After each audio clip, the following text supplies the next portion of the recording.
प्रणाम, मैं गरिमा सिंह। देश में चुनाव हो रहे हैं 5 राज्यों में, केरल, आसाम, तमिलनाडु, पुडुचेरी, ये केंद्र शासित प्रदेश है, और बंगाल। लेकिन कमाल हो रहा है सिर्फ और सिर्फ बंगाल में, और एक नहीं बल्कि एक साथ कई कमाल बंगाल में होते हुए दिखाई दे रहे हैं।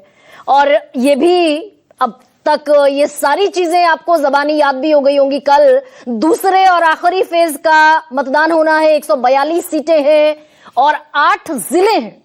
और ये जो 8 जिले हैं ये इसलिए ज्यादा निर्णायक है, ये दूसरा फेज इसलिए पश्चिम बंगाल में डिसाइसिव हो जाता है क्योंकि इन 8 जिलों में ये गढ़ है तृणमूल कांग्रेस का, ममता बनर्जी का, अभिषेक बनर्जी का। और ये अपने प्रोग्राम में जानकारी मैं आपको दे चुकी हूं कि कल जो 8 जिले वोटिंग के लिए इंतजार कर रहे हैं उनमें दक्षिण 24 परगना क्लीन स्वीप 2021 में 31 में से 30 सीटें, और दूसरी वो जो एक सीट बची वो भी लेकर चला गया था आईएसएफ। यानी कि यहां न लेफ्ट है, न कांग्रेस है, और ना ही भारतीय जनता पार्टी है। पूर्वी वर्धमान में 16 में से 16 तृणमूल कांग्रेस, उत्तरी कोलकाता में 7 में से 7, दक्षिणी कोलकाता में 4 में से 4, हावड़ा में 16 में से 16, उत्तर 24 परगना में 33 में से 28, हुगली में 18 में 16, सिर्फ 2 सीटें जीत पाई भारतीय जनता पार्टी, और नादिया में 17 में से 8। यानी यहां पर अच्छा करती हुई दिखाई दी भारतीय जनता पार्टी। तो और जैसा मैंने कहा कि ये तृणमूल कांग्रेस का गढ़ है, और इसीलिए पश्चिम बंगाल में तनाव अब अपने चरम पर दिखाई दे रहा है, क्योंकि वो जो देश के गृह मंत्री कह रहे थे अमित शाह कि पिछला चरण जो था 152 सीटों वाला, उसमें 110 बीजेपी हासिल कर चुकी है, मतपेटियों में चीजें कैद हो चुकी हैं। तो वहां अगर 110 ये मान भी लिया जाए कि बीजेपी के खाते में जाती दिख रही है, तो यहां 18 से बढ़ाकर निकालनी है 37। और इसीलिए तनाव इतना जबरदस्त है कि जिस पश्चिम बंगाल में, इस जानकारी पर थोड़ा गौर कीजिएगा, जिस पश्चिम बंगाल में 2400 प्लाटून है सीएपीएफ की, यानी कि सेंट्रल आर्म्ड पुलिस फोर्सेस की, और पश्चिम बंगाल की आबादी के हिसाब से हर 100 आदमियों पर एक सीएपीएफ का, सेंट्रल आर्म्ड पुलिस फोर्स का जवान तैनात है। और इसका फायदा भी होता दिखा पहले चरण के चुनाव में कि वो जो रक्तपात और रक्त रंजित बंगाल होता था, हत्याएं होती थी, बाकायदा पत्थर चलते थे, गोलियां चलती थी, उसमें खासी कमी दिखाई दी पिछले फेज के इलेक्शन में। अब लेकिन दूसरे फेज से पहले उत्तर प्रदेश कैडर के एक आईपीएस ऑफिसर अजय पाल शर्मा को भेजा गया है, कहां? दक्षिण 24 परगना। वहां का एक जिला है फाल्का, जहां से तृणमूल कांग्रेस के जहांगीर खान चुनाव लड़ रहे हैं, और ये अभिषेक बनर्जी का गढ़ है दक्षिण 24 परगना। पिछली बार कितनी सीटें दक्षिण 24 परगना में, वही जो मैंने कहा 31 में से 30 सीटें निकाल ली थी तृणमूल कांग्रेस ने। तो यहां अजय पाल शर्मा बाकायदा पुलिस ऑब्जर्वर के तौर पर पहुंचे और तृणमूल कांग्रेस के उम्मीदवार को धमकाते दिखे कि ये इनके जो समर्थक हैं ये अराजकता फैला रहे हैं चुनाव में। सुनिए जरा। तो फिर उसकी खबर फिर अच्छे चलेंगे हम। तो जहांगीर खान की क्या लगती है?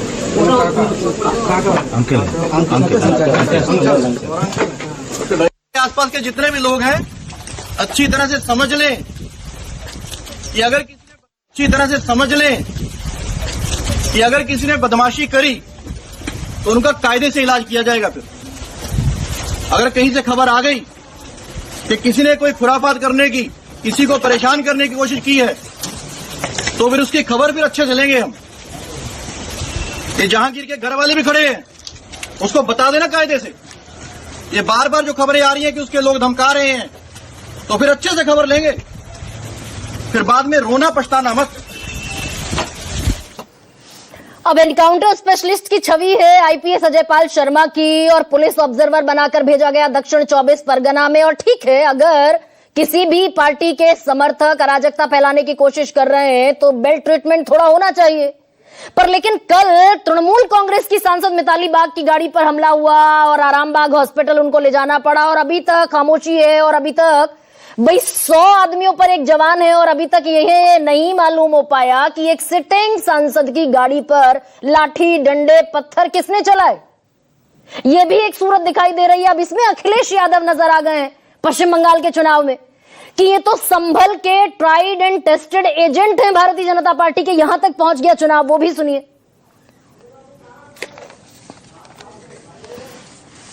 यूपी के रहने वाले बड़े पैमाने पर अधिकारी जो सेंट्रल फोर्स में हैं, उनको लालच दिया गया है। उन्हें लालच इस बात का भी दिया गया है कि ये चुनाव जिताइए, वोटर्स को रोकिए, हम आपको बड़ा सम्मान देंगे, बड़ा पद देंगे। तो सबको लालच दिया गया है या उनकी नस दबाई गई है, और नस यहां तक दबाई गई है कि जो बीजेपी कहे वो करो, और अगर नहीं करोगे तो आपके खिलाफ कार्रवाई होगी। আজকের ওরা অনেক খেলা দেখাচ্ছে, তা খেলা তো ওরা শুরু করেছে, শেষটা কিন্তু আমরা করব। খেলা তো ওরা শুরু করেছে, কিন্তু শেষটা আমরা করব।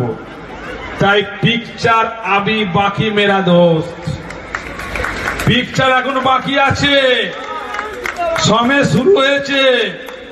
তোমরা ভাবছো নিজেকে কয়েকটা সিআরপিএফ নিয়ে বড় বড় বাতালা দিচ্ছ, কিন্তু আজকের বঙ্গনগর 1 নম্বর অঞ্চলে মানুষ যদি হেঁটে যায় না, সিআরপিএফ হাওয়ায় উড়ে যাবে। अब ये अपने आप में एक और बड़ा कमाल है कि देश की वो police force CRPF, central reserve police force, ये जहांगीर खान उसको कह रहे हैं, हालांकि बीजेपी को भी धमकाते दिखाई दे रहे हैं कि अगर खेल तुमने शुरू किया है, खत्म हम करेंगे, पिक्चर अभी बाकी है मेरे दोस्त। और सीआरपीएफ को लेकर जो सोच रहे हो डरा दोगे, यहां के लोग अगर पैदल भी चल जाएं तो तुम लोग हवा में उड़ जाओगे, ये जहांगीर खान कहते हुए दिखाई दे रहे हैं। अखिलेश यादव को भी आपने सुना।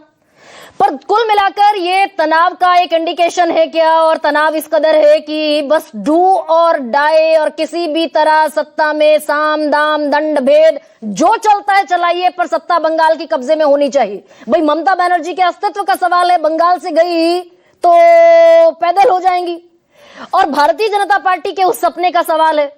पर इसमें जो सबसे बड़ा सवाल आज फिर आपके सामने रखने वाली हूं, आप कहेंगे मैं बार बार उस सवाल को लेकर बैठ जाती हूं, आज फिर वही सबसे बड़ा सवाल है जिसको उठाना जरूरी है ताकि सनद रहे, रजिस्टर हो जाए कि इस चुनाव में सुप्रीम कोर्ट कहता रह गया कि 19 अदालतें बनवाओ, दस्तावेज चेक करो, जायज वोटर्स को जोड़ो, उनकी ट्रिब्यूनल में सुनवाई करो।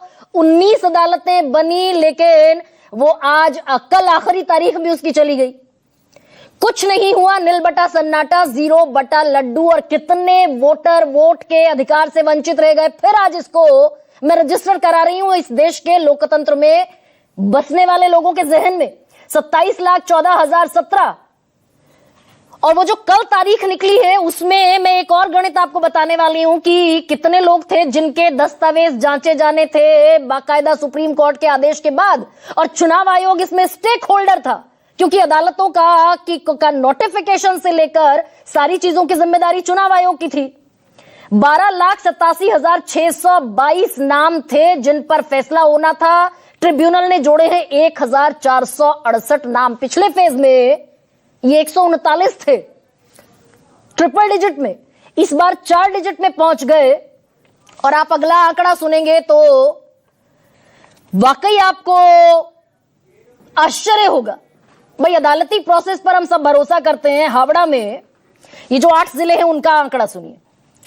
हावड़ा में 1,32,152 लोग थे, जोड़े गए 77, और मैं ऊपर का भूल गई पढ़ना आपके सामने। सबसे ऊपर देखिए कोलकाता उत्तर दक्षिण, ये तृणमूल कांग्रेस का गढ़ माना जाता है।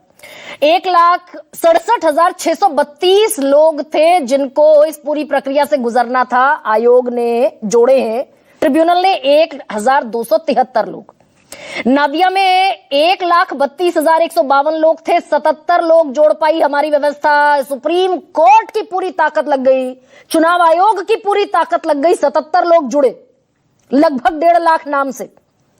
नादिया में 2,08,626 लोग थे, 39 नाम जुड़े, 39। उत्तर 24 परगना में 3,25,666 लोग थे, 34 नाम जुड़ पाए 1.5 महीने के प्रोसेस में। दक्षिण 24 परगना में 2,22,929 लोग थे, 30 नाम जुड़ पाए। पूर्वी बर्धमान में 2,09,805 2,09,805 और नाम जुड़े हैं 8। यानी हमारी व्यवस्था सिर्फ 8 लोगों के कागज पत्तर जांच पाई, और हुगली आखिरी जिला इन 8 जिलों में 1,20,813 नाम थे जिनकी स्क्रूटनी होनी थी, और जुड़े हैं 7 नाम। अब माथा ठोकिए अपना और बराए मेहरबानी चुनाव आयोग ये तो कम से कम बता देता, वो जो ब्लैक एंड व्हाइट में सारा पर्चा भी कल आएगा, कल जैसे ही इलेक्शन कंप्लीट होगा उसके 2-3 घंटे बाद election commission black and white में सारा डेटा रख देगा, इतने पुरुष मतदाता, इतने महिला मतदाता, इतना वोटर टर्नआउट, इतने टोटल मतदाता। वही चुनाव आयोग बराए मेहरबानी ये बता दे कि इनमें से कितने लोग पहुंचे थे हियरिंग के लिए, कितने लोगों ने दस्तावेज जमा कर दिए थे, कितने लोगों की सुनवाई हो पाई और कितने लोग उसमें से जायज पाए गए। 1468 नाम, और ये 100 में से बैठता है 0.11%, यानी कि 100 में 1 रुपए का 10वां हिस्सा 10 पैसा। इसी पर चर्चा करूंगी, आपके सामने रखती हूं आज का सबसे बड़ा सवाल।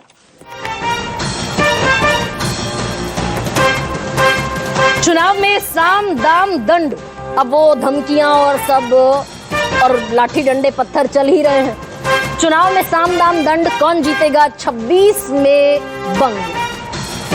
और आज का दूसरा सबसे बड़ा सवाल आपके सामने टेलीविजन स्क्रीन पर, वोटर लिस्ट में जोड़ पाए सिर्फ 1468 नाम, लोकतंत्र पर बड़ा असर। और मेरे